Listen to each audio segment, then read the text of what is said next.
Ok, pues mira, vamos a silenciar ahora los micros y presento, bueno, daros las buenas tardes y muchísimas gracias por apuntaros. Esta tarde Julio Antonio Calero, que es profesor de la Universidad de Jaén, en la especialidad de edafología y química agrícola, va a darnos una visión del suelo, vamos, desde mi punto de vista un poco novedosa, porque nos va a hablar de la funcionalidad que tiene el suelo, ¿no? No solamente como soporte de la planta, sino las múltiples funciones que cumple y las buenas prácticas que desde el proyecto Sostenible estamos intentando promover. Así que, Julio, cuando quieras, la audiencia es tuya. Vale, Alejandro, pues muchas gracias y gracias a todos por la asistencia. Vale, voy a pasar a la presentación de lo que es el webinario.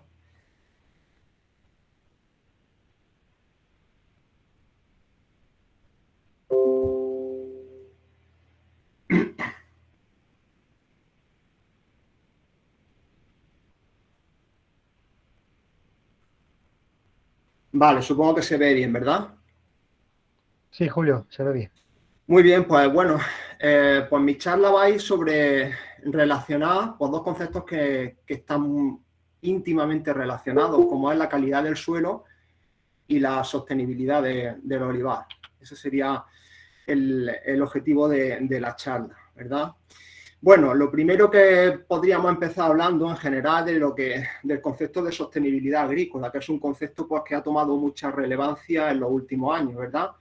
Según como lo define la FAO, la sostenibilidad agrícola es la capacidad de satisfacer las necesidades presentes sin comprometer las futuras. Esa sería la definición. Hay que remarcar también siempre, y lo haré varias veces, que el concepto de sostenibilidad no solamente es un concepto ambiental, como muchas veces nos podemos pensar, sino que una agricultura sostenible también lo tiene que ser desde el punto de vista económico y social para la población que la desarrolla, ¿no? Y el ámbito territorial donde se desarrolla, ¿verdad?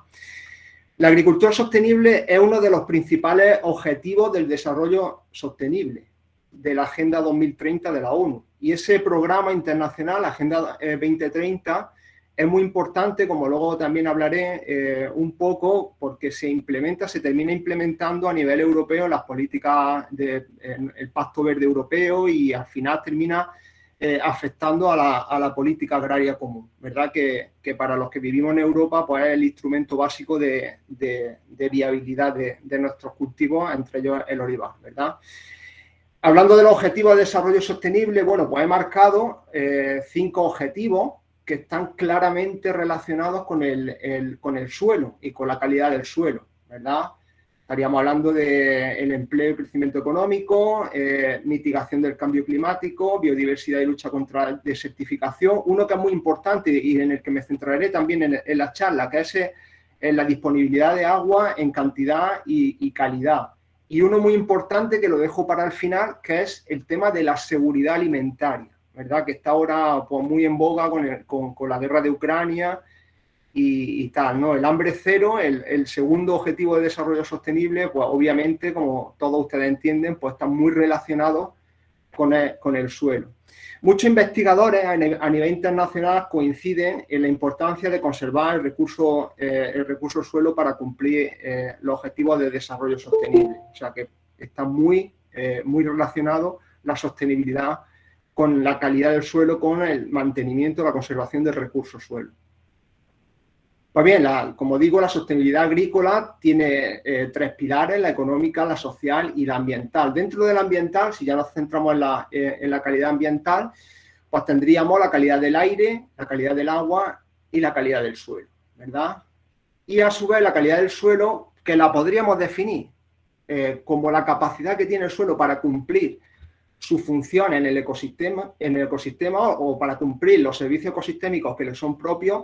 Simplemente por motivos didácticos, lo podíamos dividir también en 3 componentes, que son la calidad física, que es la capacidad del suelo de favorecer o de crear un ambiente favorable para las raíces. Este ambiente favorable desde el punto de vista físico incluye pues, que sea un suelo poroso, que sea fácil de penetrar, para facilitar el crecimiento de las raíces, que infiltre, que se oxigene, etcétera, que retenga agua para acceder a la planta. Todo eso estaría englobado dentro de la calidad física. La calidad química es más la fertilidad tradicional, con la capacidad de suministrar elementos esenciales al cultivo, pero también la capacidad de eliminar tóxicos. Y por último, que está ahora muy de moda, el tema de la calidad biológica, que lo podemos definir como la capacidad del suelo para mantener redes tróficas, redes de organismos, que son extremadamente complejas, mantenerlas estables y resistentes a las perturbaciones antrópicas, ¿no? Esa sería, ya digo, las partes de la calidad del suelo. Cada una de estas calidades del suelo se relacionan a través de unas propiedades que son propiedades específicas que tienen unas determinadas características que llamamos indicadores de la calidad del suelo. Es decir, un indicador de la calidad del suelo es una propiedad que nos sirve para cuantificar la calidad del suelo. Bien, ya digo, las propiedades del suelo, a través de su efecto en la calidad del suelo, hace que éste cumpla sus funciones. Entre sus funciones, pues podemos, aquí marcado en azul, pues sustentar la productividad, regular los flujos de agua y solutos, filtrar y degradar tóxicos, reserva y reciclado de nutrientes, intercambio de gases. Todas estas funciones del suelo son el soporte, tienen su reflejo inmediato en lo que serían ya los servicios ecosistémicos, ¿no? Según la clasificación tradicional de los servicios ecosistémicos, pues tendríamos los servicios de provisión, ¿verdad? Que seríamos, por ejemplo, la producción o la provisión de vegetal, cosechas, tejidos que sacamos del ecosistema, la provisión de agua, ¿verdad? Todo eso serían servicios de provisión, servicios de regulación, que sería en este caso, como por ejemplo, el secuestro de carbono, la regulación del ciclo del carbono, la regulación de la erosión, la regulación del ciclo hidrológico, de las inundaciones, ¿verdad?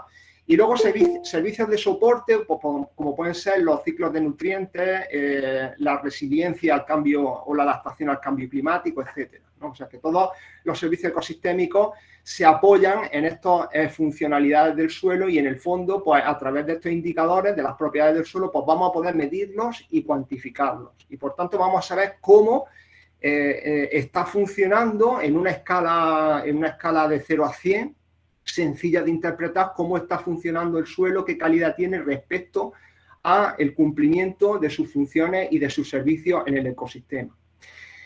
Ya decíamos antes que la política, toda la agenda de la ONU, la Agenda 2030, al final termina afectando mucho la política europea a través del que ya conocen muchos de ustedes, el Pacto Verde. Y el Pacto Verde es fundamental para el diseño de la nueva política agraria común de 2023 a 2027, ¿vale? Si hay alguien que no es español entre el auditorio, bueno, pues recordarle que realmente la agricultura en Europa, pues es que la política agraria común es absolutamente fundamental para su viabilidad económica. Entonces, nos interesa mucho, por eso hablamos de ella. En las propuestas de la PAC, de la próxima PAC, de la 2023-27, se definen 9 objetivos específicos y 3 de ellos, el 4, el 5 y el 6, están muy relacionados con la conservación del recurso suelo y con la calidad del suelo. Por hacer un breve resumen para los agricultores que haya en la audiencia y que les interese el tema, pues el pago directo va a bajar un poquito y dentro de lo que es el pago directo, su cuantía respecto al pago total va a bajar un poquito y dentro de este pago directo va a aumentar el pago básico por hectárea y bajará un poco en proporción el pago verde.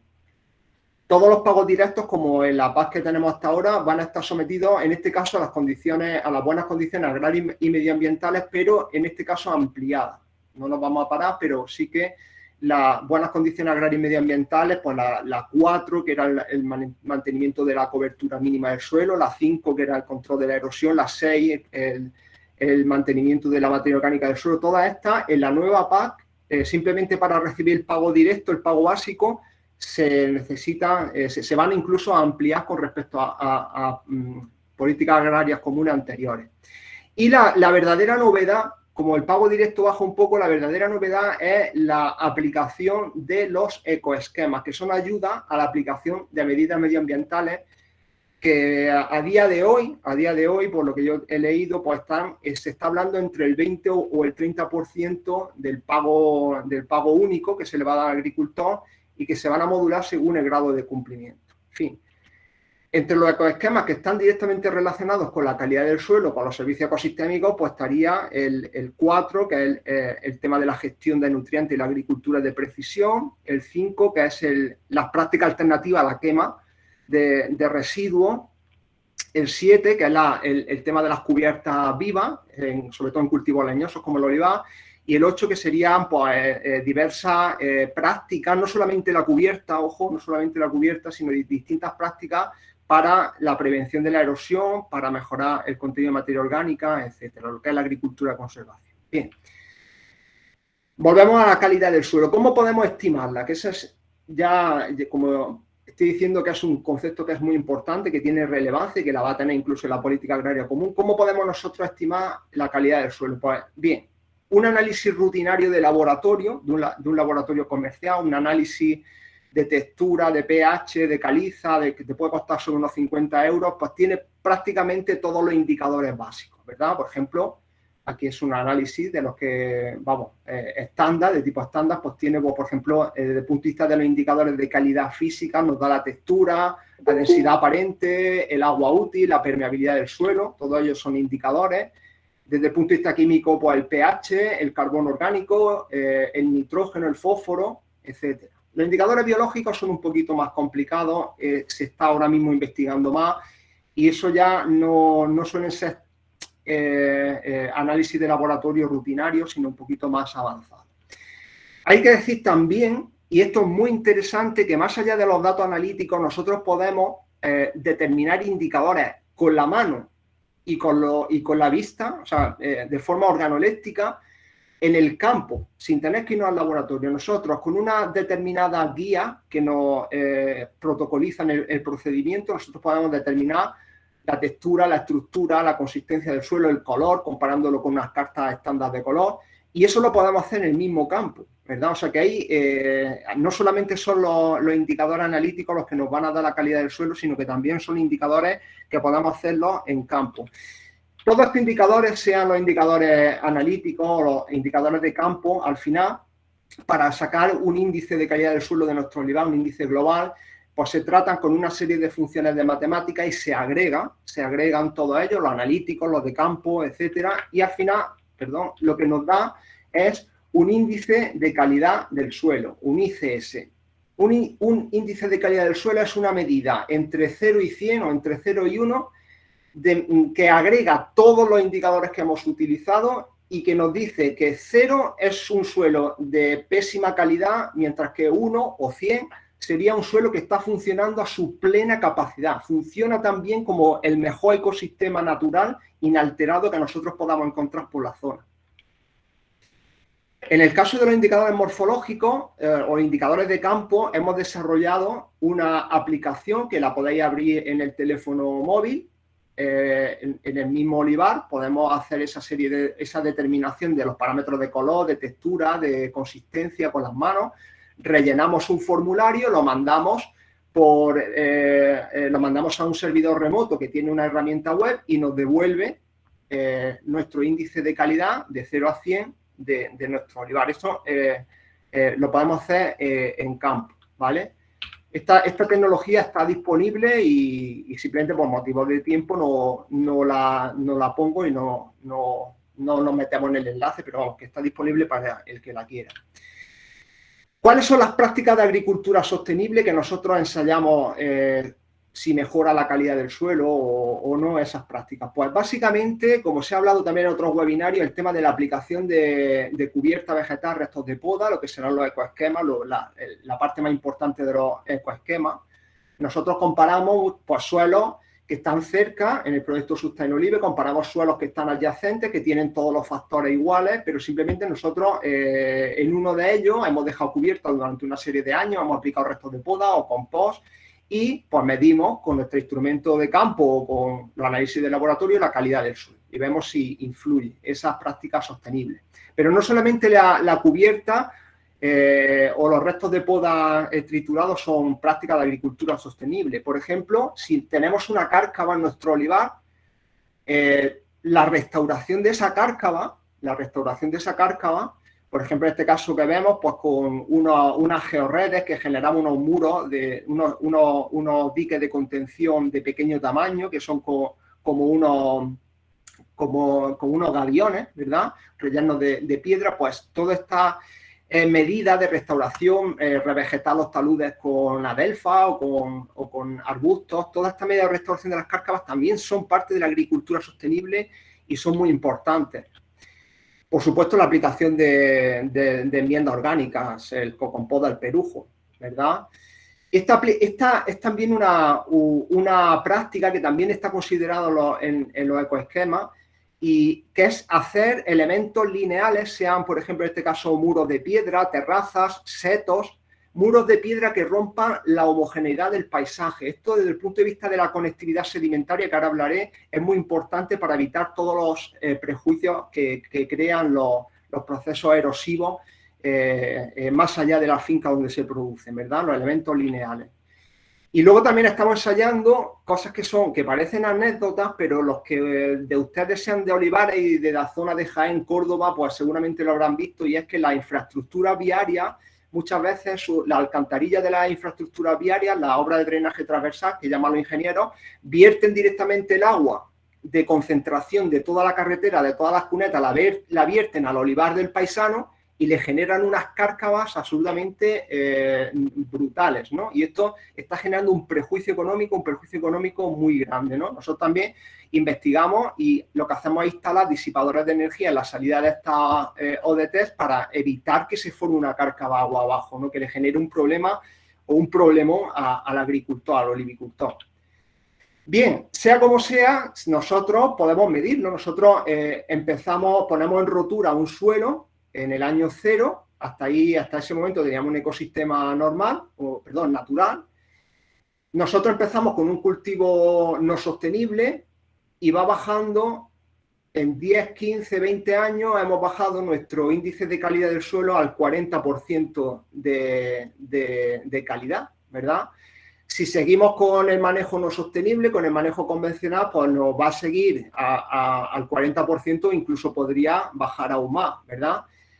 En el momento en el que nosotros empecemos a aplicar todas estas prácticas que hemos comentado de manejo sostenible, pues aquello va a subir, de manera que incluso se pueden recuperar valores cercanos a los pocos años, se pueden recuperar valores cercanos a las funcionalidades del ecosistema natural. Es decir, podemos recuperar los servicios ecosistémicos. Y esto lo hemos comprobado y está publicado en una revista internacional, en una zona aquí de olivar ecológico de la provincia de Jaén, que se llama el Barranco del Atanor, en el cual nosotros tienen un olivar ecológico de 40 años, bastante bien manejado, y hemos calculado este índice de campo, hemos ido al campo, lo hemos aplicado con nuestro teléfono móvil y hemos visto que los olivares convencionales están en torno al 40% de la funcionalidad posible, de la funcionalidad potencial, y el olivar ecológico ha recuperado casi el 70%, o sea, casi el 30%, está casi a un 0,7%, que eso lo podemos comparar con estas barras que representan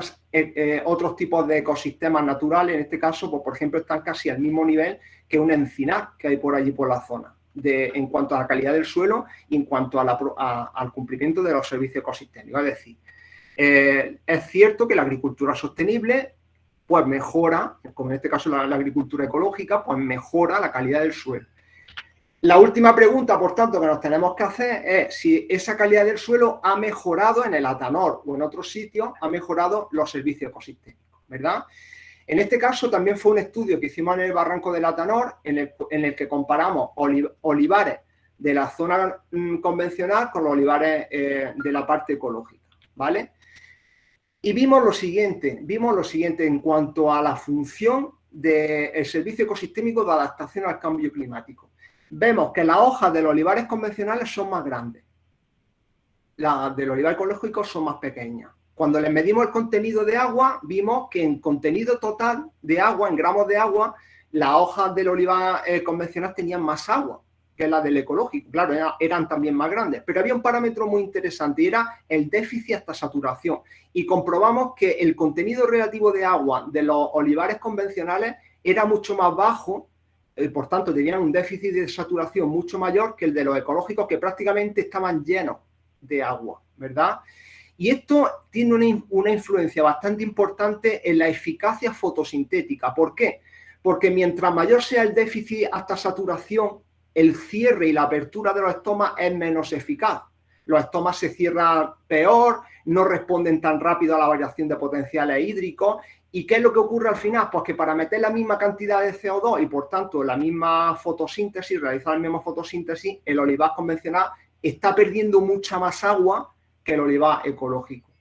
Y esto, al fin y al cabo, nos está dando una adaptación mucho más interesante al estrés hídrico y, por tanto, esa función ecosistémica o ese servicio ecosistémico que es la adaptación al cambio climático, sobre todo en unos escenarios de cambio climático que estamos viendo y que están preveyendo que nos vamos a tener un serio problema con los recursos hídricos en nuestra zona. Siguiendo con los recursos hídricos, un suelo no cultivado, a pesar de ser bastante, esto por media, hemos cogido muchos suelos de la provincia de Jaén, tanto no cultivados como de olivar. Los suelos no cultivados, que son de zonas de sierra y son suelos con esas características, son menos espesos que los suelos de olivar, que ocupan zonas más llanas o zonas de relieves menos montañosos. Pero a pesar de ser el suelo no cultivado, de ser un suelo menos espeso, mantiene o tiene una reserva de agua que es casi el doble que los suelos de olivar. Básicamente esto se debe a que los suelos de olivar han perdido casi toda su materia orgánica, que es la responsable de la retención de agua.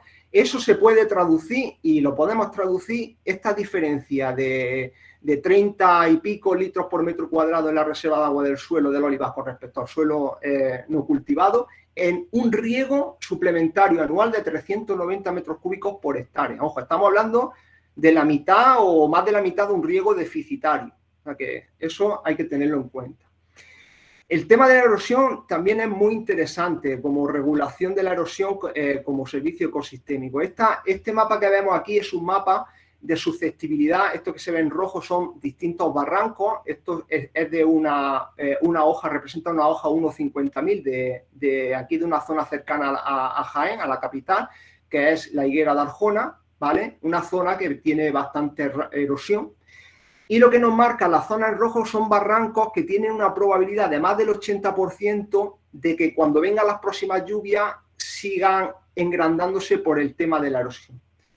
Esto, por ejemplo, crea unos problemas enormes, y los agricultores me darán la razón, cuando, por ejemplo, estamos hablando de que el ensanchamiento de un barranco, de una cárcava, por la erosión, nos rompe una carretera de acceso a una finca, ¿verdad?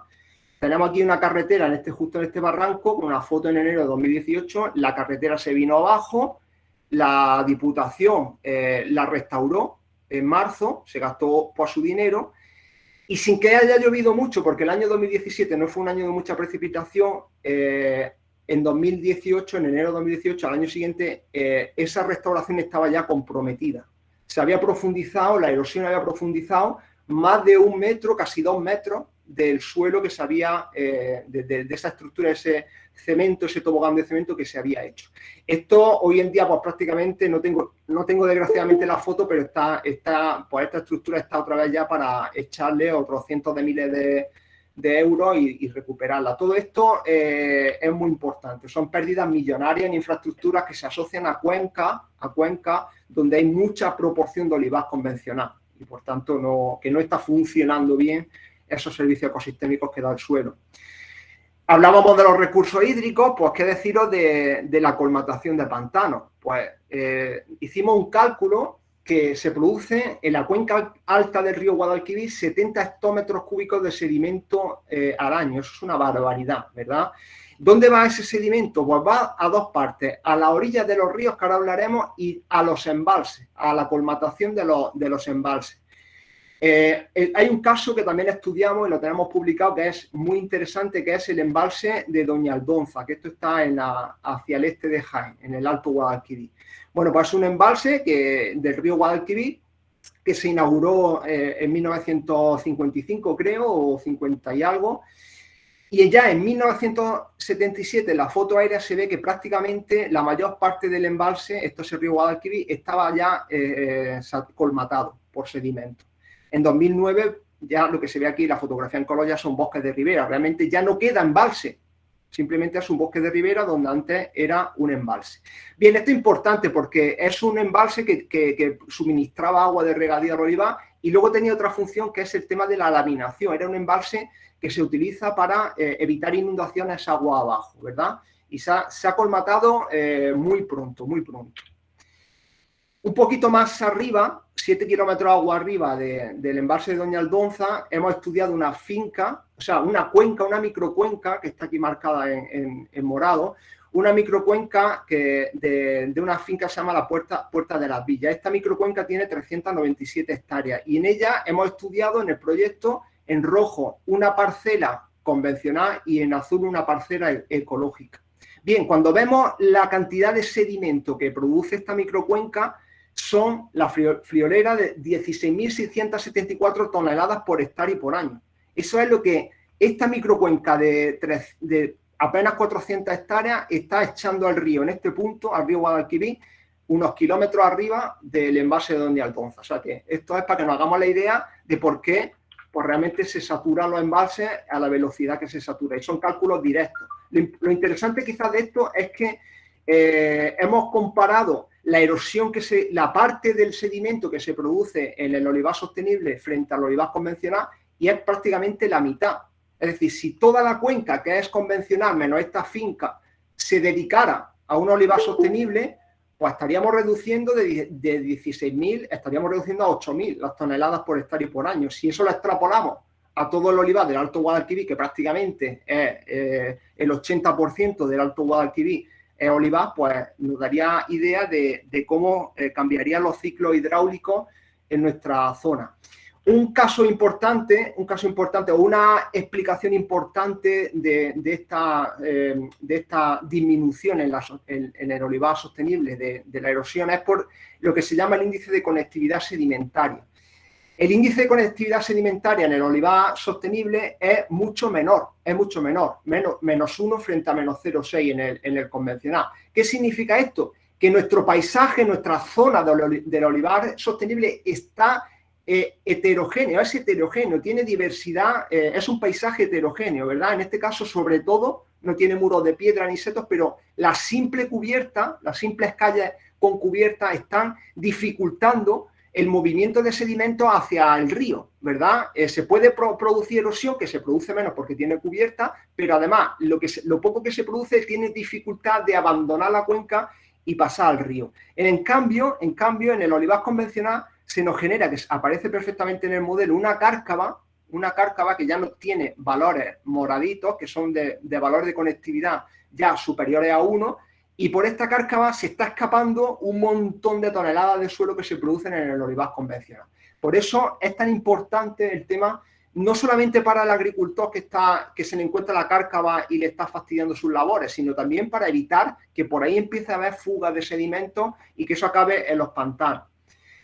No solamente acababa en los pantanos, sino que también acaba en los bordes de los márgenes de los ríos. ¿Y qué ocurre cuando un margen de los ríos? Fijaros, aquí está el río Guadalimar, cerca de, un poquito más abajo, por la zona de Mengíbar, más cerca de la capital de lo que estábamos viendo antes. Están completamente llenos de sedimentos los márgenes de los ríos. Cuando viene una inundación, se rebosa esos diques artificiales o esos márgenes colmatados y se crean inundaciones que revisten carácter catastrófico, ¿verdad? Y son episodios que cuestan un dineral a la Diputación de Jaén y que en gran parte vienen del problema de la erosión y de la falta de funcionalidad de los servicios ecosistémicos en nuestros olivares. Ya para terminar, ¿cómo podemos solucionar esto? Pues nosotros hemos hecho una simulación. Hay una zona cercana, una zona residencial cercana aquí a la capital, a la ciudad de Jaén, que es una zona de chalés, de verano, etcétera, y tiene un problema, se llama el Puente Tabla, y tiene un problema, y es que es la confluencia, la desembocadura de un río que se llama el río Jaén, un río muy pequeñito, con el río Guadalbuño. Hay una zona de desembocadura. Este río Jaén tiene una cuenca de aproximadamente 30.000 hectáreas que tira hacia la Sierra Sur. De esa cuenca, solamente el 20% es olivar. La mayor parte es monte, son pinares, sistema natural o más o menos natural, ¿no?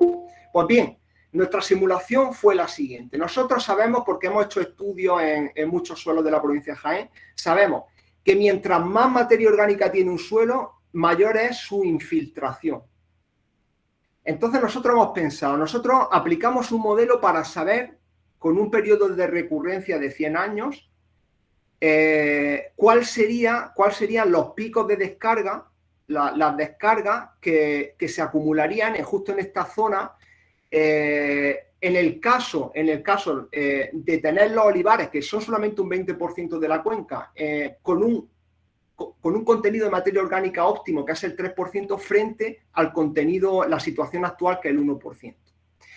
Pues bien, si los olivares tuvieran el 3%, el pico de descarga que se acumularía en la zona de Puente Tabla son 373 metros cúbicos por segundo. Es mucho, pero estamos hablando que esta es la probabilidad de recurrencia cada 100 años. Es decir, cada 100 años podría haber una tormenta de tal intensidad que se acumularan estas descargas en esta zona. Si lo traducimos en un mapa de inundabilidad de calados, pues tendríamos zonas cerca del río que tendríamos calados de más de 3 metros, mientras que las zonas más lejanas pues tendríamos calados de 10 centímetros, y ese sería un poco lo que sería el mapa de calado. Bien, ¿qué es lo interesante de esto? Que en las condiciones actuales, con el 1% de materia orgánica, aparecerían todas estas zonas que están en rojo. Todas estas zonas en rojo son zonas susceptibles de inundación actual. Algunas, fijaros, estos colores más en rojo más intenso, de hasta 3 metros de calado, porque los olivares no tienen su contenido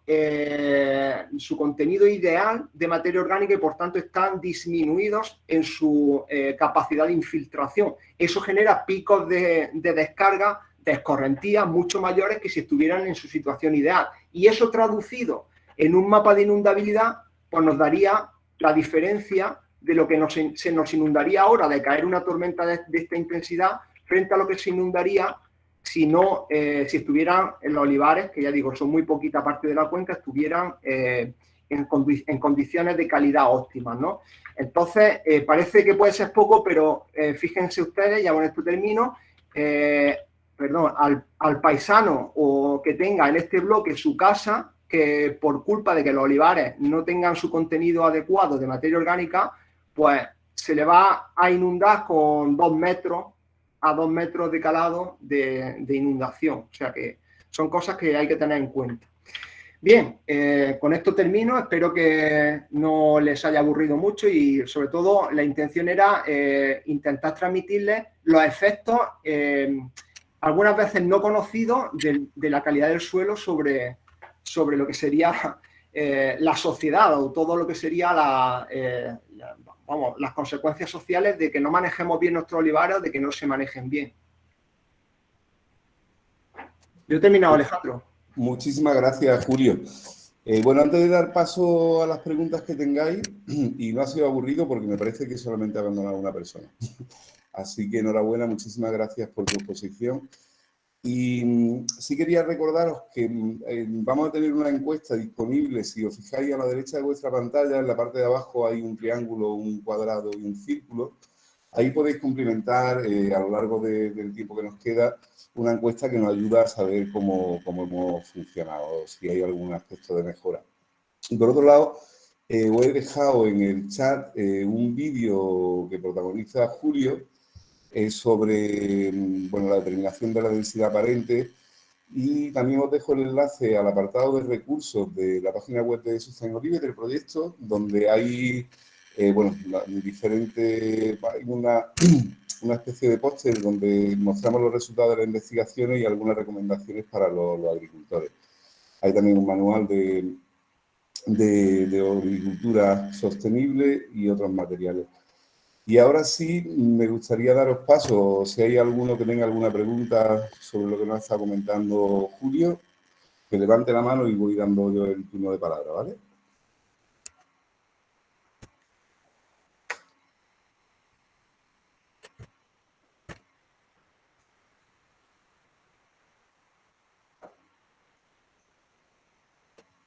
Anímense o quizá, José Manuel, ¿tú nos podrías contar qué manejo haces en cuanto al manejo de suelo en vuestra finca?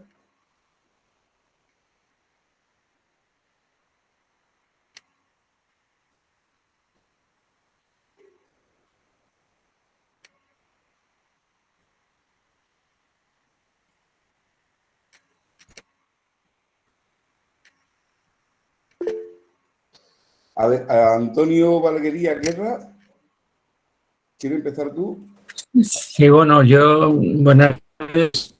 Simplemente decir que desde hace años que he dejado la cubierta vegetal, no solo he conseguido eliminar las cargas que tengo la finca pegada a la carretera que va al Puente a la Sierra Sur, a Otiña.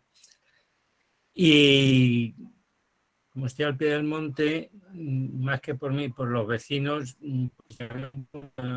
que me llegaba todo el agua y luego me corría toda paralela a la carretera hasta que tenía la salida y camiones para rellenar aquello. También es cierto que cada vez que había una tormenta sobre cierta intensidad,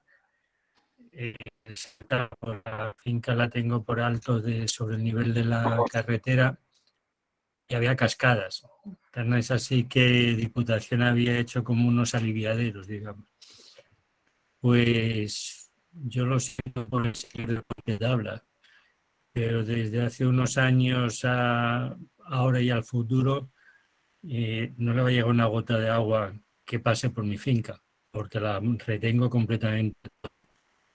Eso sí, soy muy drástico, tengo muy buena cubierta natural y la mantengo todo el año. O sea, yo le paso la rastra previa a la recolección de aceituna, pues para poder mover los mantos. Si no, ahí se queda. Algún año me han quemado algo, pero bueno, se apaga y ya está. ¿Y Antonio hace alguna adición de materia orgánica? Aparte de la cubierta vegetal, ¿tiene alguna otra medida para mejorar tu suelo?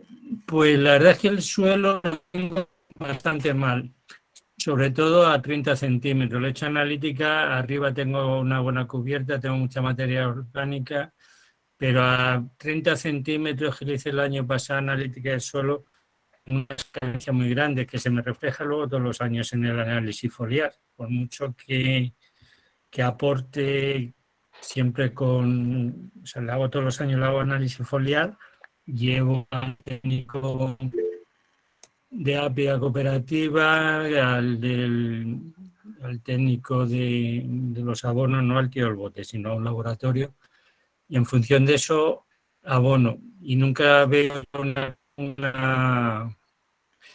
no veo que el abono que le he hecho sobre el suelo se transmita a profundidad. Es un problema que tengo. Este año voy a arrancar una hectárea a plantarla nueva y lo que voy a hacer va a ser una enmienda con alperujo.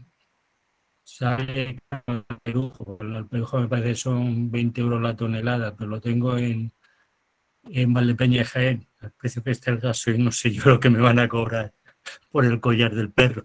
Pero bueno, es la única manera que pienso y iría haciendo un subsolado y un mezclado e intentar mejorar, porque nadie me sabe decir qué me bloquea los nutrientes químicos que he hecho al suelo.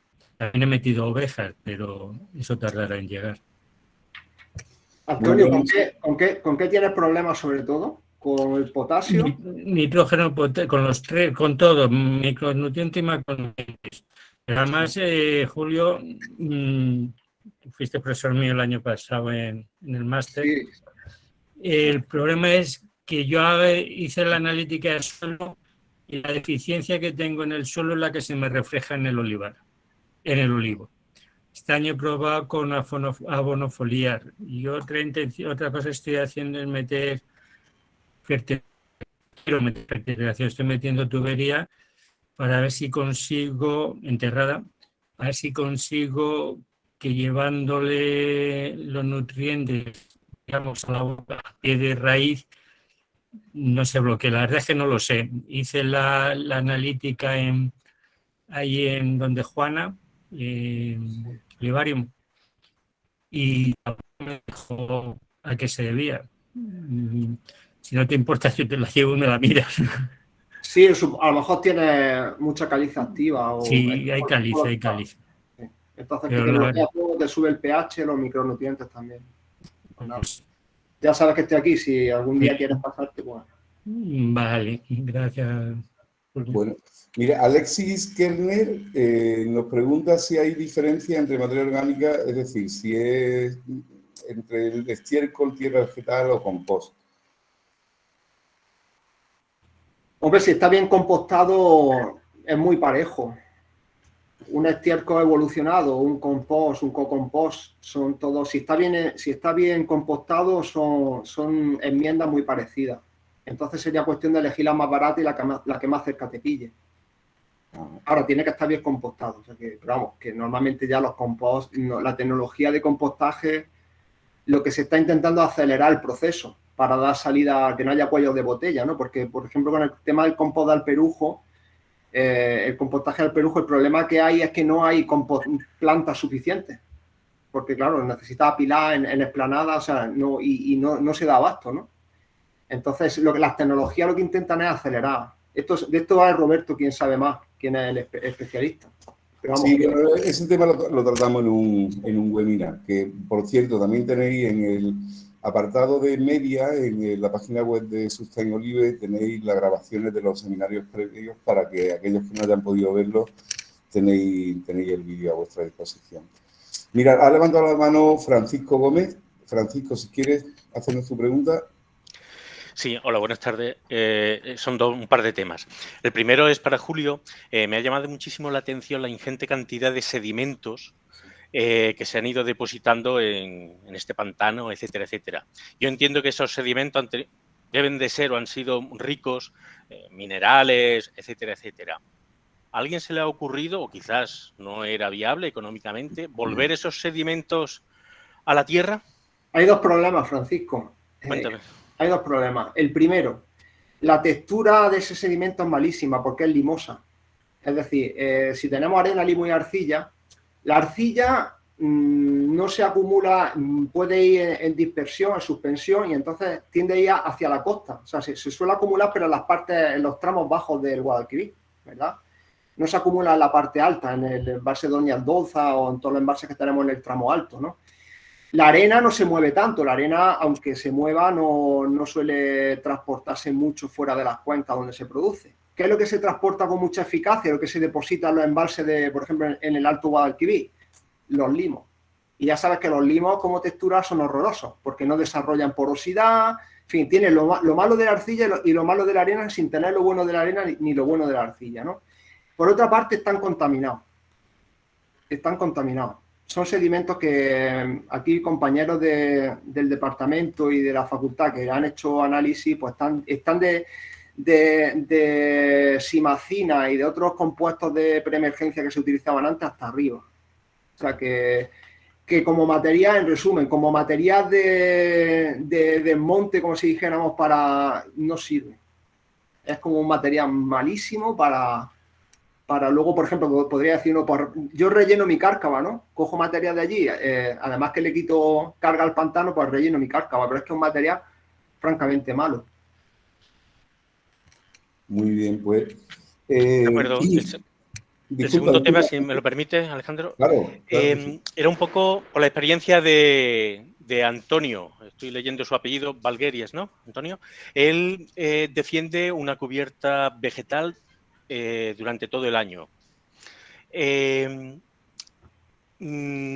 Esto entiendo que llega un momento que hace competencia por el agua, por los nutrientes, etcétera, etcétera, con el olivo. ¿No creéis que tendría cierta ventaja la cubierta vegetal inerte frente a otro tipo de cubierta, ya sea espontánea o cultivada, etcétera, etcétera? Bueno, por alusiones, si no importa. Yo de eso. La cubierta vegetal normalmente te dicen que la tienes que cortar en junio, digamos, que es cuando empieza la competencia, que ya empieza a gustar, porque si la cortas antes tienes que volverla a cortar después, porque evidentemente todo sería mecánico, no herbicida, pues no le he hecho. Y luego también yo miro el bien. Yo tengo vecinos que también están en producción integrada y que tienen su cubierta inerte, sobre todo de restos de triturados de poda. A ti te queda una tormenta en agosto y lo único que hace la cubierta inerte es parar que la gota rompa la estructura del suelo, pero esa agua se va. Entonces, si yo ya tengo una planta o una hierba agostada, este año está alta, otro año más baja, lo único que estoy haciendo es haciendo unas perforaciones pequeñitas para que ese agua que viene, que cae, que corre por el monte, cuando llega a esa cubierta, se infiltre más. De hecho, tengo una sonda de humedad puesta y te digo una cosa, a 35 centímetros, a 40, no se nota, se mantiene la humedad. No estoy, evidentemente no he tenido posibilidad de poner otra en un sitio, hacer ese experimento con otra en otros sitios sin cubierta. Pero yo no creo que sea tanta competencia. O sea, la hierba la tienes alta cuando hay mucha humedad, el árbol está más o menos parado, pero cuando el árbol necesita ese agua, la planta ya está seca. Entonces, estoy evitando una incidencia del sol sobre el suelo, estoy evitando que si hay una tormenta me dañe el suelo, que esa agua corra. Entonces, bueno, competencia vale, pero hay que mirar y ver si al final sales ganando o sales perdiendo. Es mi punto de vista, por eso lo hago. Sí, mira, yo por decir, Francisco, cuando hacemos algún curso y enumeramos la cantidad de ventajas que tiene la cubierta, ya no solo en cuanto a sujeción del suelo para frenar la erosión, el albergar a la fauna útil que va a ayudar a defenderlo frente a plagas, el tema de la fertilización, de diferentes componentes, la captura de CO2, son tantas las ventajas que, vamos, cuando pierde suelo, ahí sí que no va a retener agua, la piedra no retiene nada, ¿no? Haciendo un manejo adecuado, como nos comenta Antonio, que en el momento crítico empieza a haber competencia a la siega, bueno, es más que suficiente. Ya te digo que las ventajas son tantas. Os animo a que echéis un vistazo en los recursos porque esto está explicado con datos, ¿no? No una opinión, sino que han estado midiendo tanto el tema del agua como del nitrógeno que aporta la cubierta y otras condiciones que merece la pena. Disculpadme, que yo creo que le toca a Paulino. Ah, no, perdona, Juan Carlos sigue con la mano levantada. Discúlpame, sí. Juan Carlos. Ah, bueno. Discúlpame. Juan Carlos, abre tu micro si quieres.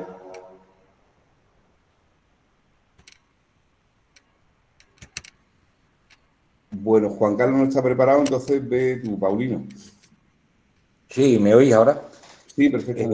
Bueno, buenas tardes. Yo quería hacer una pregunta a los que se dedican a compostar el orujo. Y es, ¿qué estructurante utilizáis? Porque la hoja del olivo veo que no absorbe mucha la humedad. Entonces, ¿qué estructurante utilizáis para quitar, para compensar un poco la humedad del orujo?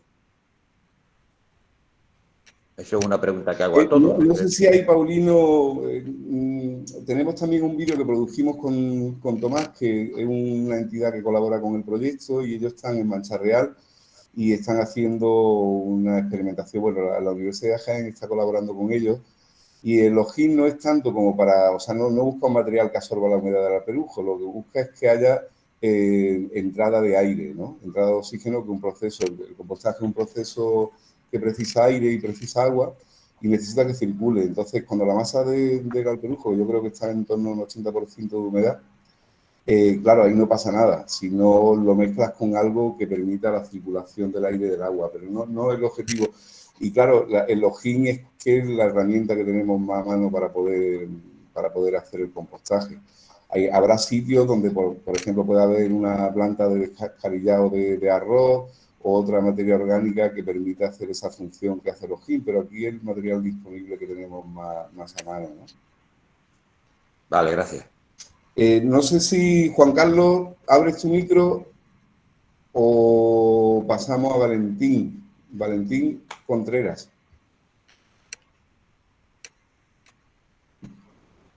Abre tu micro, Valentín. Sí, buenas tardes. Buenas Soy tardes. Valentín Contreras de la empresa Objetivo Erosión Cero. En principio, felicitar a Julio por tu presentación, muy interesante. Pero la verdad que venimos hablando de esto ya hace más de 30 años, ¿no? Que empezamos con las cubiertas, algunos agricultores. Yo como empresario y en mi versión como agricultor allá en el año 94, pues empecé con ellos, de la mano de profesores de la Universidad de Córdoba. Entonces yo representaba una empresa, Paisajes del Sur, que ha venido desarrollando tratamiento de cárcavas desde entonces. El tiempo no ha venido en estos últimos años mal y hemos tenido que cerrar la empresa y estamos con Objetivo Erosión Cero. Pero en estos últimos años, del año 2018, realizamos un proyecto en coordinación con la Federación de Cooperativas Andaluza, un proyecto de un grupo operativo que denominábamos Transferencia de un método para el control de la erosión, en el cual veníamos midiendo pues todas estas ventajas que Julio ha hecho mención. Todas estas ventajas entre parcelas testigo con tratamiento sin cubierta y con aquellos con cubierta, incluso con restauración de cárcavas, con el método, con la metodología que nosotros ya en el año 95 empezamos a desarrollar. Y las ventajas, todas estas ventajas se venían manifestando de forma ostensible, ¿no? Yo a Julio le tengo que decir o criticar la confusión que crea entre olivares ecológicos y convencionales. Y yo diría que cuando estamos hablando de control de erosión tenemos que hablar de... Sí, Valentín, tienes toda la razón. Es que da la casualidad, tienes toda la razón, da la casualidad que el ejemplo que yo he puesto del olivar de Atanor, que a lo mejor lo conoce, el barranco de Atanor de Benmar, es olivar ecológico, pero por supuesto un olivar sostenible no tiene por qué ser ecológico. Podemos llamarle olivar sostenible, olivar de conservación. Realmente el término que yo creo que es el adecuado, que es el término que utilizan los americanos, es agricultura de conservación, que es la que pretende frenar la erosión. Y por supuesto, está muy bien que lo diga Valentín, porque que la gente no tenga la impresión de que el único tipo de olivar que es sostenible es el ecológico, ni muchísimo menos. Muchísimo menos. Es una parte además pequeña, ¿no? Y no todas las prácticas. Yo cuando le cuento, por ejemplo, que hay olivares ecológicos que no tienen cubierta, la gente se lleva las manos a la cabeza, pero es que la olivicultura ecológica, el certificado ecológico no implica que tengas que tener cubierta, por ejemplo. Efectivamente, es que eso lleva a confusión. Gracias por la... Olivares ecológicos en laboreo, los vemos por ahí todos los días y tienen grandes pérdidas de suelo. Es decir, estamos hablando de sostenibilidad del suelo, de calidad del mantenimiento, de la calidad del suelo con respecto del laboreo convencional y de no cubierta vegetal, ¿no? Ahí es donde creo que estábamos centrando un poco la atención. Y de otras prácticas que también los ecoesquemas las van a promocionar, como el tema de los elementos lineales. Es que es fundamental. generar heterogeneidad en el paisaje y romper la conectividad sedimentaria con muros, setos, cambiando de marco de plantación olivo, en fin, eso es muy importante. Empalizadas que corten transversalmente al final todas las escorrentías. Si tú ves una cubierta y después de una lluvia, con una cubierta inerte de material triturado de nuestras podas, ves como nada más que el arrastre del agua hace pequeñas fajinas en el suelo donde se forman sedimentos. Eso es a microescala, ¿no? Si eso lo replicamos en toda la finca, es decir, es crear con nuestras ramas, con nuestros triturados y tal, allí donde hay una pequeña cárcava, empezamos con nuestras ramas de olivar, pues formando pequeñas fajinas, ya no vamos a tener que actuar más contundentemente más abajo. Es decir, yo lo que veo que las actuaciones en cárcavas, en barrancos, se hace al final, allí en el dique, se hace un gran dique de contención de hormigón y muchas veces de hormigón, precisamente, que el hormigón es tan poco flexible que pasa lo que... Nosotros, Valentín, hemos estado diseñando con gente de caminos de aquí del grado de Ingeniería Civil de Linares, hemos estado diseñando diques para algunas macrocárcavas que tenemos por aquí, por la zona de Lupión y tal. Y es imposible. Si no disminuimos los picos de descarga, no hay manera de hacer un dique, porque el aliviadero necesita un aliviadero tan brutal. Julio, pero eso lo hace ya la administración, cuando ya ya para romper el problema grande que hemos creado. Los agricultores con la falta de tratamiento en nuestro suelo y en nuestras microcárcavas. En el proyecto Trance lo que tratábamos precisamente en este grupo operativo, pues lo que tratábamos de demostrar que efectivamente que el agricultor tiene la responsabilidad de donde entra el agua en su finca, que salga el agua limpia. En un tratamiento de una cárcava bien realizado, puede entrar de un vecino el agua turbia y sale a través de su cárcava limpia. Quiere decirse que ahí se han quedado todos los sedimentos de su finca. Entonces, y eso, cuando se empieza a trabajar, como tú has mostrado, una cuenca, pues toda esa cuenca, si viene restaurándose adecuadamente, tratándose cada una de las cárcavas, no necesita luego estar limpiando un barro del camino, ni el barranco, tendrás que hacer grandes diques, o lo tienes que hacer ya puntualmente y de menos dimensión, porque además se te van a colmatar menos y se te van a vegetar mejor.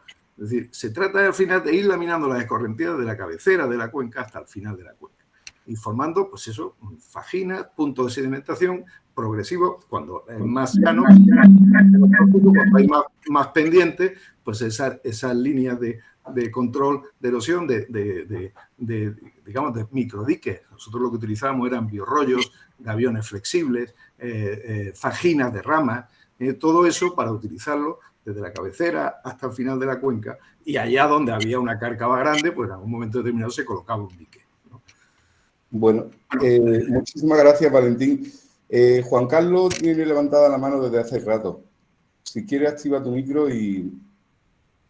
Sí, hola, buenas tardes. Buenas tardes. Ahora es que tenía ciertos problemas, perdonad, hombre. No te preocupes. Pues nada, mi nombre es Juan Carlos Ruiz y yo soy olivarero, olivarero de toda la vida. Entonces, me ha gustado mucho la charla de Julio. Y hay una cosita que no he entendido bien y me gustaría la aclarara. Cuando ha puesto el tema el ejemplo de las dos hojas, una en cultivo ecológico o olivar sostenible y otra en cultivo convencional, ha estado hablando de déficit hasta saturación hídrica. ¿Podría aclarar qué es eso? Si te importa, pongo la diapositiva, que lo veáis mejor. Muy bien.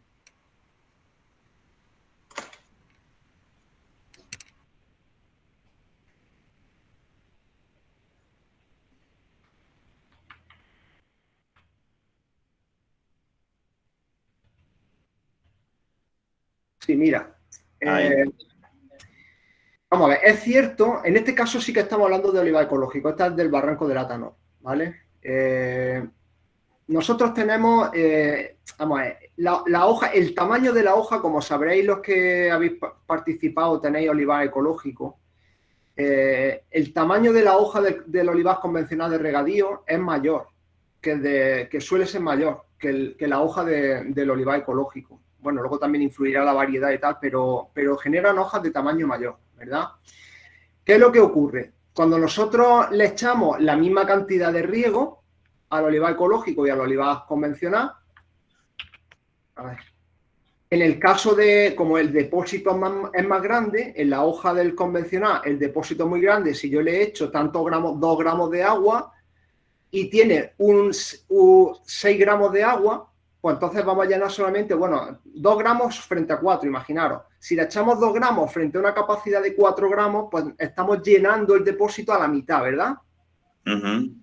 En el caso del olivar ecológico, a lo mejor no tiene 4 gramos, tiene 3, pero si yo le echo 2 gramos de agua, estás llenándolo no ya a la mitad, sino a 2/3, ¿vale? Es decir, el déficit, la cantidad de depósito de la hoja que queda hasta el 100% de su contenido máximo de agua, que es el déficit de saturación, es mucho menor en el olivar ecológico que en el olivar convencional. A pesar de que el olivar convencional tenga más contenido absoluto de agua, pero tiene un contenido relativo menor, ¿verdad? ¿Eso lo entiendes? Sí, ¿verdad? Sí, perfectamente. Pues lo importante de esto es que la eficacia con la que una hoja regula los estomas es directamente proporcional al déficit de saturación. La eficacia es inversamente proporcional al déficit de saturación. Si tenemos un déficit de saturación alto, los estomas no se cierran, no se regulan bien. Por lo cual, si no se cierran bien, si no responden rápido a la variación de potenciales hídricos del suelo o de la atmósfera, ¿qué es lo que ocurre? Que no hay un cierre efectivo y se está escapando mucha agua, hay mucha transpiración para al final meter en la misma cantidad de CO2 y realizar la misma fotosíntesis que el olivar ecológico, ¿vale? Porque claro, el tema es que el olivo siempre tiene, o las plantas tienen un dilema, y el dilema es que ellas necesitan para vivir meter CO2, respirar CO2, meter por su estómago CO2, pero si yo abro el estómago para meter CO2, se me va a escapar agua. Entonces, ¿qué es lo que tienen que hacer? Meter CO2 y en cuanto consigo el CO2 que necesito, cierro los estómagos. Pero si no son efectivas a la hora de reducir o de cerrar esos estomas, pues va a estar escapándose el agua y va a tener una eficacia, le va a costar mucha más agua. Es decir, para producir la misma aceituna va a necesitar muchos más metros cúbicos de agua uno que el otro. Si estamos ante un escenario de riego ilimitado, pues no va a haber problema. El olivar convencional funciona, genera más cosecha, pero en cuanto empecemos a tener riego restringido y empecemos a estar en escenarios como los que se prevén con el cambio climático, de recursos hídricos bastante limitados, pues vamos a tener que pensarnos muy mucho en que a lo mejor empieza a ser mucho más efectivo olivares que aunque produzcan menos, van a tener menos estrés hídrico y al final van a tener producciones más constantes, van a tener menos becería, van a tener menos efectos raros que los olivares convencionales. No sé si me explico, si he conseguido explicártelo. Disculpa, Juan Carlos, he tenido que cortarte el micrófono porque había una interferencia de fondo. Tienes que volver a activarlo, disculpa.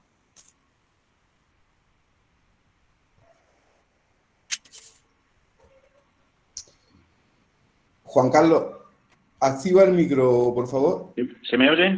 Ahora sí. Sí, lo tengo activado, creo. Ahora sí. Sí, ¿no? Bien, con lo cual, Julio, deduzco que a lo mejor es más interesante variedades de olivar con la hoja más pequeña que otros, ¿no? ¿Puede ser?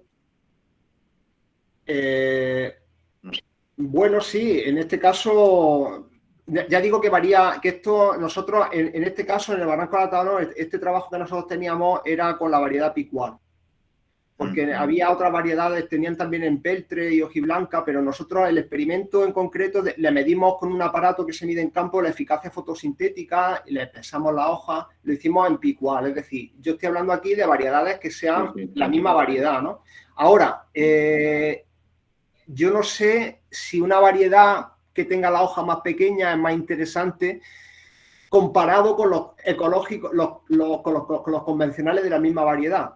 Ahí ya no te lo sabría decir. No, yo no me aventuraría tanto. Yo me aventuraría que para dentro de una variedad, en este caso que es la Picual, hemos visto que responden mejor al estrés hídrico. Si no tenemos limitación de riego, pues genial. Seguimos limitación de riego ya prácticamente hay en todos sitios. y lo que nos espera. Como se cumple a la mitad de las previsiones de... Es que estamos hablando que en 2050 pueden estar en torno a un 15 o un 20% de disminución de lo que serían las precipitaciones. Entonces, se pinta la cosa, esperemos que no sea las previsiones tan... pero que vamos hacia un escenario fastidiado, ¿no? Y todas estas cosas habrá que tenerlas en cuenta en el futuro. Yo practico ya cambiando un poco más concreto, vamos, más generalizando más con el tema de la erosión y de las cubiertas y demás, pues yo practico la cubierta vegetal, yo tengo mi olivar por cubierta vegetal a lo mejor, pues no sé, en torno a 25 años aproximadamente, me va muy bien, tengo pocas escorrentías, etcétera, etcétera. Pero hay una cosa que es verdad que no oigo mucho en los foros donde se habla de erosión, etcétera, y yo creo que posiblemente es uno de los mayores, digamos, no consecuencias, sino una de lo que da más o produce más erosión, que es lo siguiente. O sea, estamos hablando de que hace cuestión de 30 años la maquinaria que pasa por el olivar, tractores, remolques, etcétera, pues pesaban posiblemente la mitad de lo que pesan ahora. Y eso es un grave problema que genera mucha erosión y que no se recomienda, creo, o que no se habla nunca en estos foros. El paso de maquinaria y de la maquinaria digamos que pasa ahora por el olivar. Ahora mismo los tractores pues pesan en torno de 7, 8, 9.000 kilos y remolques de 10, 12.000 kilos, cuando hace 30 años pues pesaban la mitad. Y eso creo yo que es un punto fundamental a la hora de la erosión. Tienes toda razón, Juan Carlos. Eso lo que pasa es que por tiempo no, pero... de hecho, dentro de las buenas condiciones agrarias y medioambientales, hay una que dice que no se puede laborear cuando el contenido de humedad del suelo es tal, ¿no? ¿Dónde es especialmente problemático? En suelos arcillosos o suelos de textura fina, que son suelos que se deforman, son suelos plásticos. ¿Qué ocurre? Cuando nosotros tenemos por encima del límite plástico, el suelo, a nada que le dé una presión lo va a compactar y te va a cargar la porosidad. Nosotros hacemos unas medidas que se llaman la presión de precompactación, una medida que se hace en el laboratorio, que te dice exactamente cuántos kilos por metro cuadrado le puedes meter a ese suelo antes de que te cargue la porosidad. Y se puede hacer el cálculo perfectamente. Yo tengo un John Deere, nosotros lo habíamos hecho con el John Deere, el 7000, vamos, el típico tractor, ¿no? La presión de inflado del neumático, porque te dan presiones de inflado. Sabes la superficie, a cada presión de inflado la superficie. Y sabes la atmósfera de presión que está haciendo sobre el suelo. Como tú ya sabes las que resiste, sabes la presión de inflamento de hinchado que le tienes que meter, las atmósferas que le tienes que meter para evitar que haya una compactación. Eso es ciencia ficción en el olivar, pero esa es la agricultura de precisión que se está haciendo en otros sitios, en los cuales los tractores van labrando, haciendo curvas, porque tienen un mapeo del suelo y donde ya está compactado, el tío da la vuelta, no lo mete el tractor 2 veces por el mismo sitio. Vale.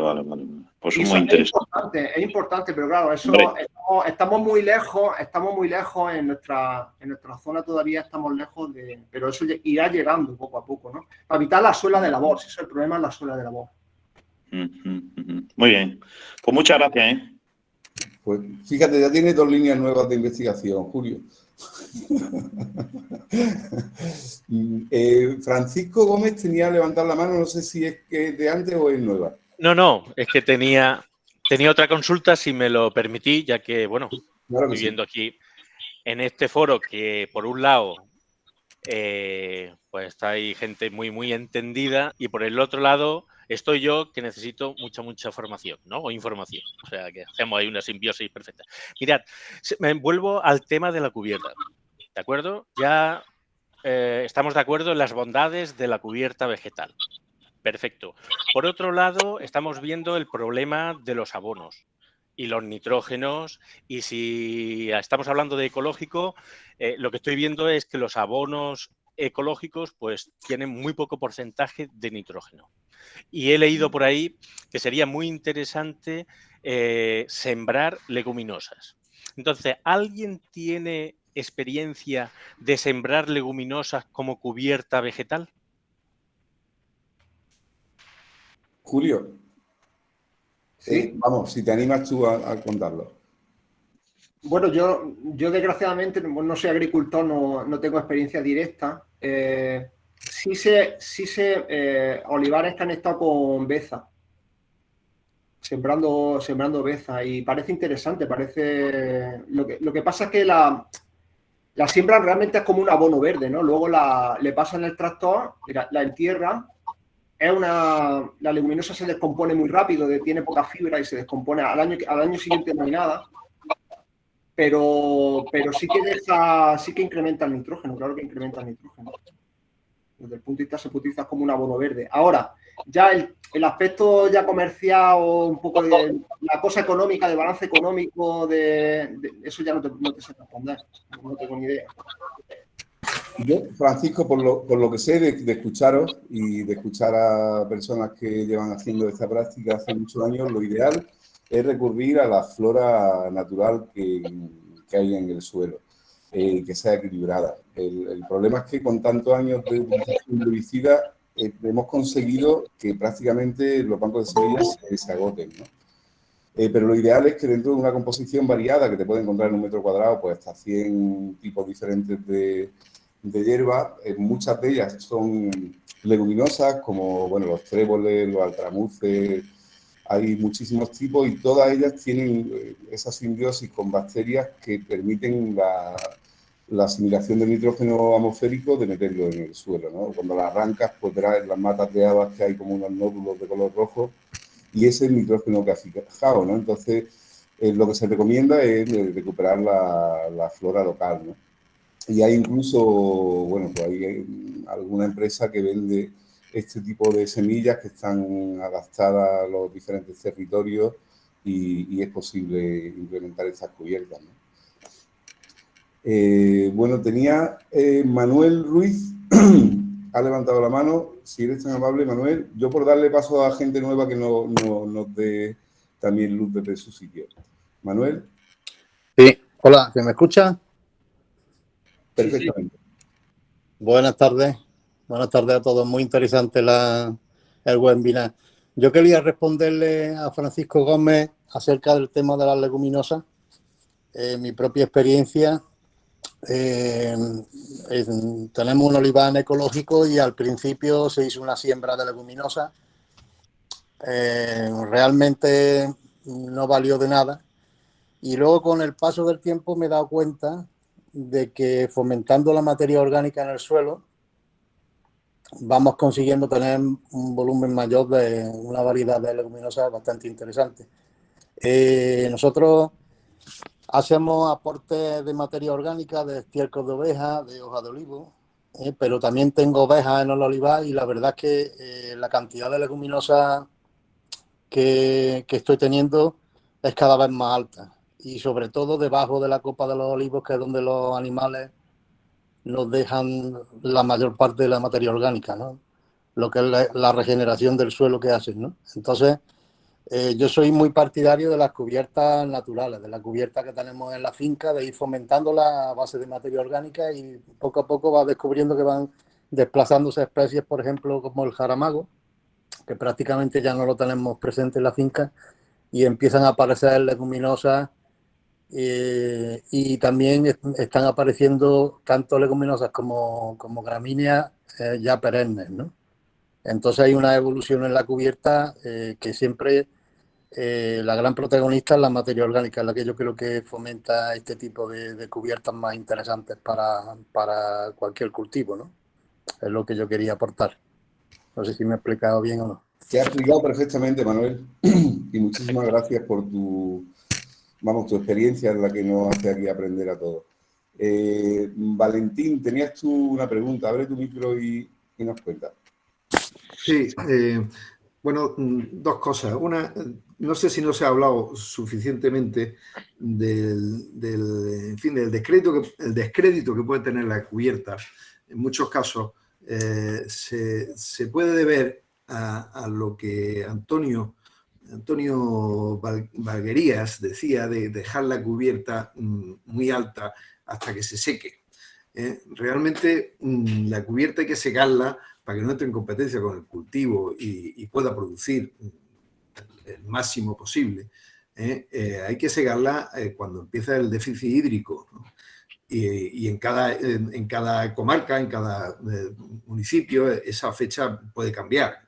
En Córdoba dicen que es en marzo y aquí en mi tierra, en Campotejar, pues es en el mes de mayo, principio de mayo, como muy tarde. Todo lo que sea retrasarse de secar esa cubierta, bien con herbicidas o bien con desbrozadora, que es lo que yo vengo utilizando, pues es jugarte el descrédito de la cubierta. Es decir, muchos agricultores no tienen cubierta porque ven que aquellas cubiertas muy desarrolladas, excesivamente desarrolladas, pues están mermando producciones.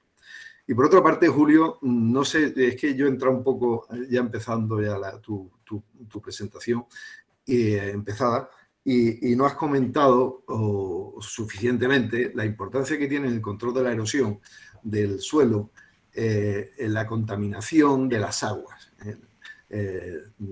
Nuestras aguas de nuestros pozos y de nuestras ciudades cada vez están con más problemas de eutrofización, de contaminación, sobre todo por nitratos, que nos están sellando y cerrando pozos por estos problemas, ¿no?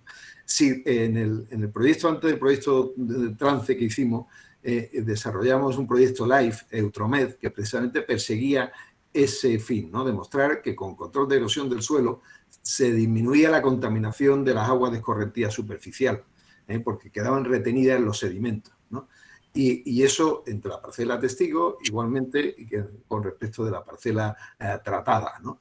Y eso era absolutamente muy importante y desarrollado. Es decir, nuestros pozos de nuestros pueblos están cada vez más con problemas de nitrato, con problemas de contaminación, porque se vienen arrastrando a estos pantanos y a estos acuíferos que al final se contaminan.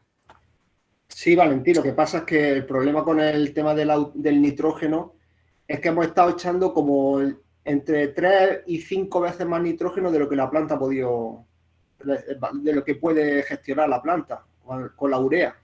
Sí, total. La famosa urea. Así es que le echaban unas cantidades tan brutales de nitrógeno que tarde o temprano iba a tener que contaminar algo.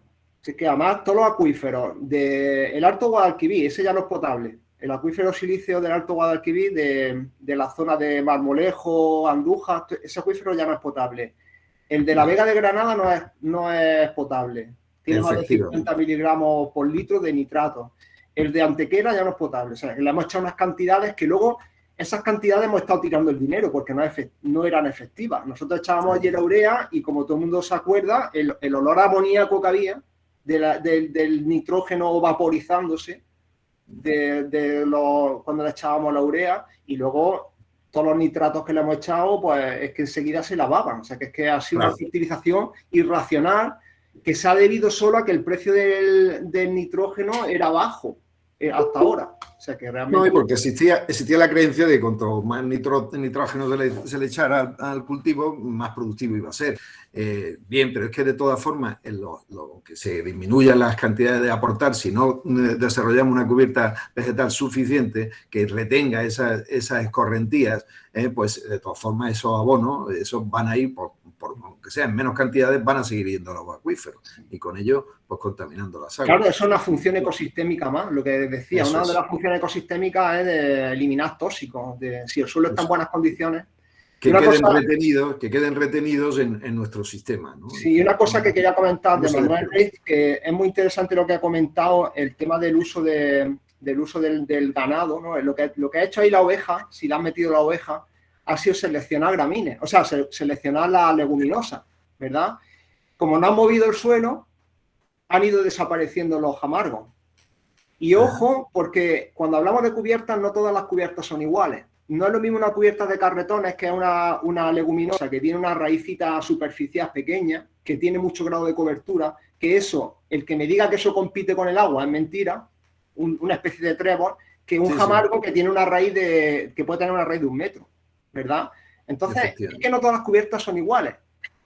La gente que, como Manuel, se ha seleccionado cubiertas de leguminosas y de perennes, ojo, que también entran gramíneas perennes, a base de meter oveja, que es otra historia. Meter una oveja, meter ganado en el olivar, eso ya es otra historia, ¿no? Pero si lo has hecho bien y te has seleccionado una cubierta que ya es casi perenne, a que no encuentra competencia, a que no se entristece el olivo por tener la cubierta perenne. Manuel? Que va, al contrario. Ahí. Pero si tiene una cubierta de jamargo de 1 metro y la deja seca, yo te aseguro que ahí sí que le compite. La oveja estamos manejando 230 hectáreas con los animales, con 2.000 ovejas, haciendo manejo holístico, ¿no? Entonces, a lo largo de los 3 años que llevamos con esta práctica, la oveja en cuanto entra en enero, práctica de enero, febrero como mucho, lo primero que se come es el jaramago o el jamargo, que ya está empezando a desaparecer. Entonces lo va desplazando. Ya a los 3 años ya se van viendo cada vez menos. Y luego pues bueno, sí estamos viendo eso, que cada vez tenemos más trifolium, en fin, más carretones de diversos tipos, el tomentosum, el granillo de oveja también se ve, cada vez más en praderas ya bastante extensas. Y luego, en esta época, en cuanto que aparece el sol, se meten las ovejas, un grupo de ovejas, 30, 40 ovejas, debajo de cada olivo, como vamos haciendo parcelas de unas 3 hectáreas, con pastores eléctricos, y ahí pues te dejan, y bueno, van dispersando las semillas. La olivarda, por ejemplo, que estaba presente en alguna zona de la finca, ya se ha dispersado por toda la finca, que también es una planta interesante para el control de la mosca del olivo, de la bastrocera. En fin, son todos beneficios. Luego, a nivel también de erosión, no sé si tendría alguna foto, podría ponerla por aquí, pero es muy interesante que los animales trabajan sobre las curvas de nivel. Entonces hacen unas pequeñas veredas y eso es un control de erosión extraordinario, porque ahí por donde caminan ellas cae a lo mejor alguna semillita en la misma pisada y es la pocilla del agua, y eso es germinación garantizada, ¿no? Entonces el tema de la erosión también lo estamos controlando bastante bien, ¿no? La verdad que bueno, una práctica no muy usual.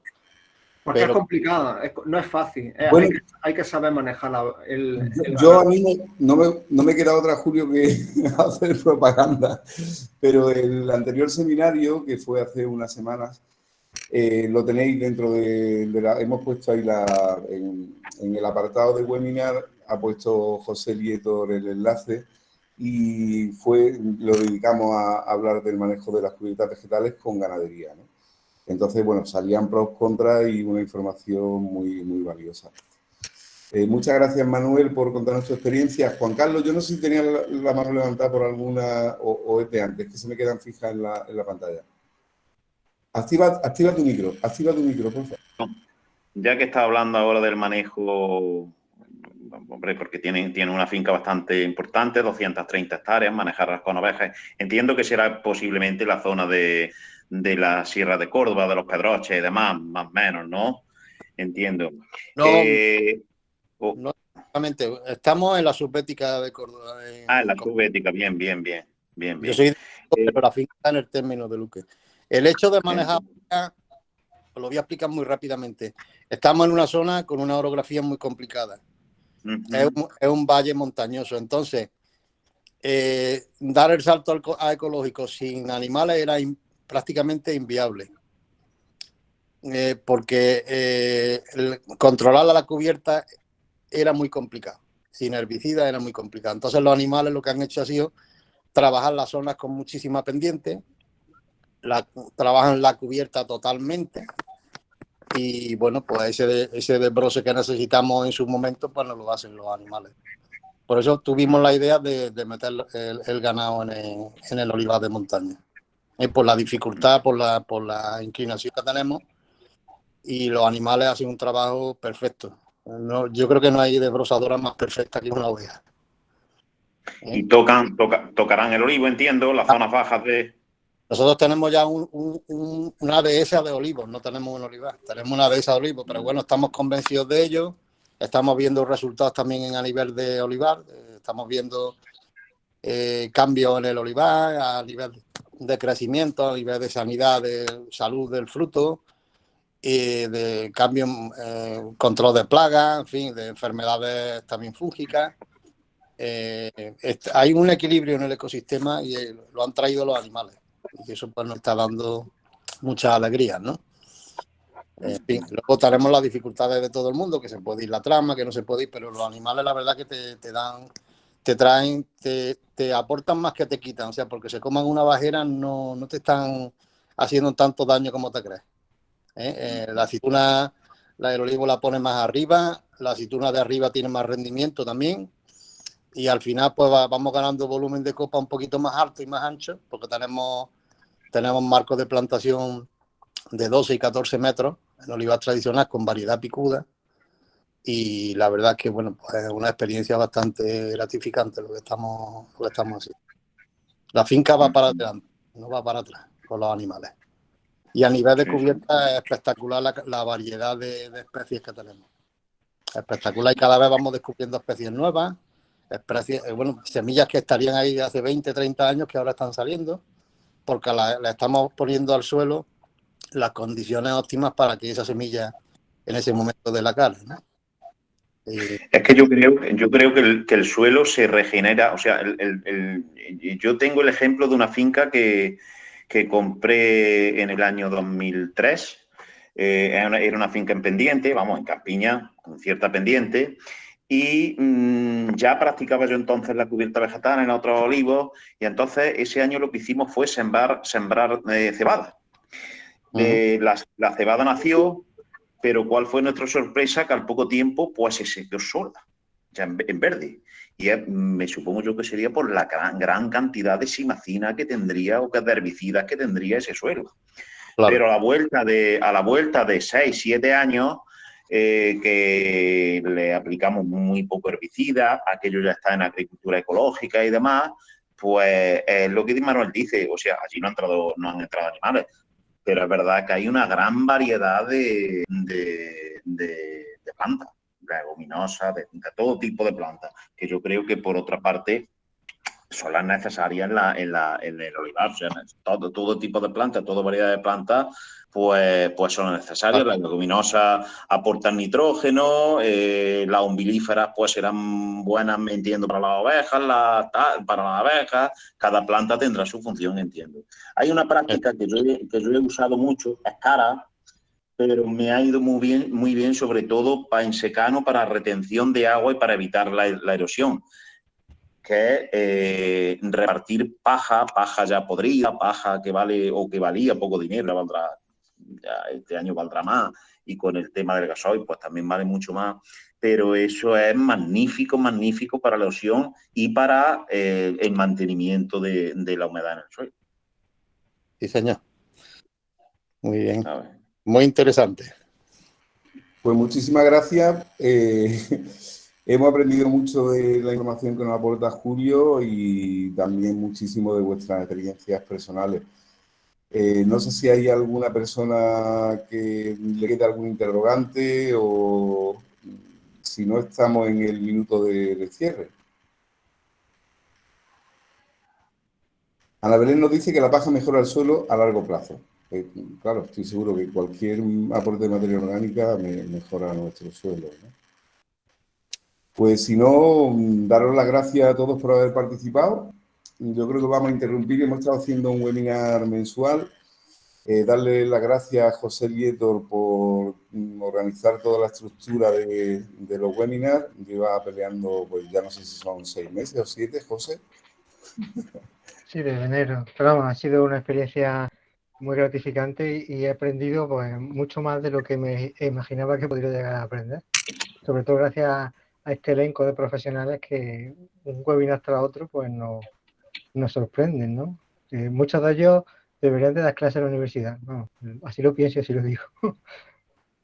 Fenomenal. Pues os agradezco muchísimo vuestra atención y nada, como tenemos vuestros correos, cuando organicemos el próximo, pues os haremos llegar el enlace por si queréis participar. Y bueno, de nuevo las gracias a Julio, a José y a todos los que habéis participado. Buenas tardes. Venga, muchas gracias.